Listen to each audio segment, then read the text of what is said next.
3급으로 나눠진다. 그 다음에 이제 활동 시점인데요. 활동 시점.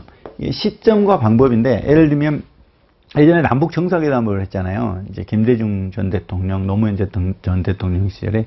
그럼 선발대를 보내잖아요. 대통령이 가기 전에 미리. 왜 그러냐면 그 행사장에 뭔가 위험 요소가 있을 수가 있으니까 그런 경우에 선발대를 보내줘야 되는데, 그럴 때 우리는 선발 경우라고 하게 되고요. 그 다음에 함께 가는 걸 우리는 이제 근접 경우 이렇게 이제 말을 하게 됩니다. 선발 경우란 경우 대상자가 현장에 도착하기 전에 현장 답사를 실시하고 미리 이제 한번 하도록 사전에 행사장에 파견된 걸 바래요. 그러면 사전에 가서 어떻게 해야 돼요? 현장 답사도 하고요. 그 다음에 거기에 대한 정보나 어떤 보안 유지, 그 다음에 안전 검측이라는 거는 행사장 안에 폭탄이 있는지 이런 것들을 다 보는 거예요. 이러기 위해서 미리 사전에 가는 거, 선발 경우고요. 이제 근접 경우는 수행 경우죠. 같이 멈춘달지 또는 이동할 때 이제 함께 가는, 이제 근접해가지고 이제 하는 거다라고 볼 수 있습니다. 이러한 것들이죠. 실제 대통령 경호처에서 하는 거, 이런 것들을 우리는, 이제 근접 경호, 이렇게 이제 말할 수가 있습니다. 선발 경호와 근접 경호, 이렇게 나눕니다. 시점에 따라서 선발, 근접. 그러면 미리 가냐, 아니면 같이 가냐. 선발이냐, 근접이냐. 시점에 가는 거고요. 그 다음에 이제 근무 형태로 보면은, 경호원들이 보이느냐 안 보이느냐, 근무할 때. 이제 근무 형태죠. 근무 형태. 노출, 비노출, 혼합. 그런 이제 노출, 비노출 같이 하는 것이죠. 공격자의 접근을 심적으로 부담을 주는 겁니다. 그러면 이 경호원들이 옆에 있다는 걸 보여주는 거죠. 비노출은 비밀리하는 거고요.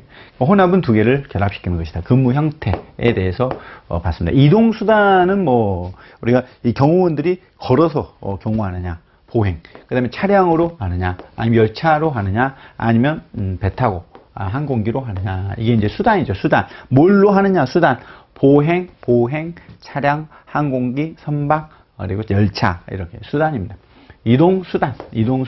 이제 요걸 뭘 내냐면은 뭘 기준으로 내느냐, 이렇게 되는 거죠. 이동 수단에 따라서 열차, 항공기, 선박 이렇게 가는 거고, 근무 형태, 노출, 비노출, 혼합, 시점, 선발, 근접, 그리고 수준 1, 2, 3급, ABC급, 그 다음에 행사 성격 1, 2, 3호, 공식, 비공식, 약식 이렇게 가고요. 그다음에 장소에 따라서 숙소, 노상, 그리고 연도죠, 행사장 이렇게 나누어집니다. 일단 이제 경호에 대해서 우리가 봤고요. 이제 경비로 가보죠. 경비 기관입니다.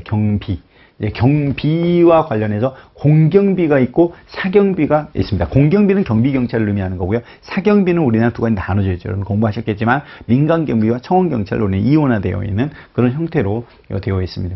이제 경비기관, 국가기관, 공권력으로 하는 국가기관인 경찰, 그리고 경호처 이런 부분들이라고 볼 수 있고요. 사경비는 사적인 경비라고 말하고 민간경비 이제 이런 걸 의미한다. 이렇게 이제 이해하면 되겠죠. 공경비와 사경비 비교를 해보면, 일단 공경비라고 하면은 일단 경호처 이렇게 이해하면 되겠고, 그 다음에 민간경비의 경우에는 신변보호 경비 이런 걸 의미한다. 이렇게 이제 보면 되는데, 공경비는 불특정인, 즉 공익을 목적으로 하는 것이기 때문에 특정한 사람을 보호하는 것이 아니라 불특정한 사람들, 테러로부터 보호하는 개념이라면, 여기에 민간경비는 특정 의뢰인, 즉 돈을 주고 이렇게 의뢰하는 사람을 대상으로 해요. 그러니까 여기에 민간경비는 계약에 의해서 돈을 받고 해주는 거죠. 민간경비는. 근데 여기는 법령에 의해서 이루어지기 때문에 거기에서 돈을 수령하거나 그러지는 않아요. 이거를 그래서 경제제다 이렇게 말을 하게 되고, 공공제다 이렇게 이제 말을 하겠죠. 경제제. 여기에. 그 다음에 여기는 영리기업이고 여기는 세금으로 운영이 되고요. 통치권을 갖고 있다. 근데 공통점은 있죠.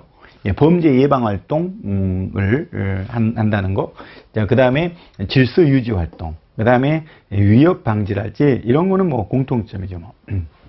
재산을 보호하고 이런 이 경호라는 측면에서 이제 그런 공통점은 갖고 있습니다. 민간경비와 공경비에 대해서 우리가 이제 비교해 봤고요. 경비 대상.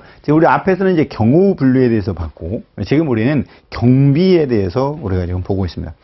이 경비, 경찰과 관련된 우리 이제 이 경비로서 공경비를 한번 보면, 공경비로서의 대상이라는 것은, 치특중 혼재가 있네요. 치특중 혼재.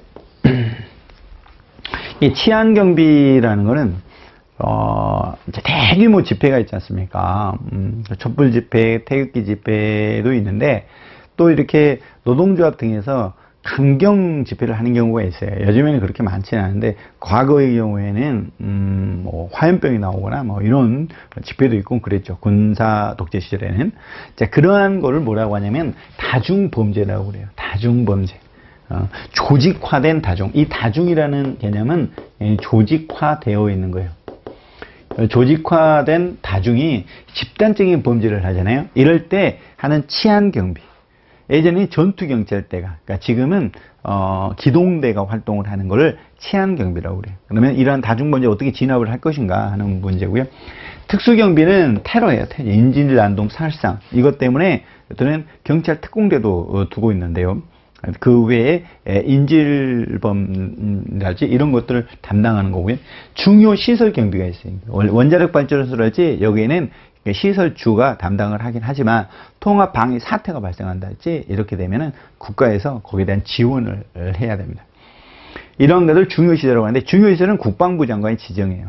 가급, 나급, 다급 이렇게 이제 구별을 하고 있는데 그러한 중요 시설에 대한 예방, 경계, 진압 이런 걸 담당하는 거고 혼잡 경비 또는 행사 안전 경비라고도 하는데 경기 대회 있잖아요. 그러면 이때는 미조직 군중이 있어요. 이제 군중 심리 때문에 이게 먼저 가려는 심리가 있어요. 그래서 안전사고가 발생하고 그러잖아요.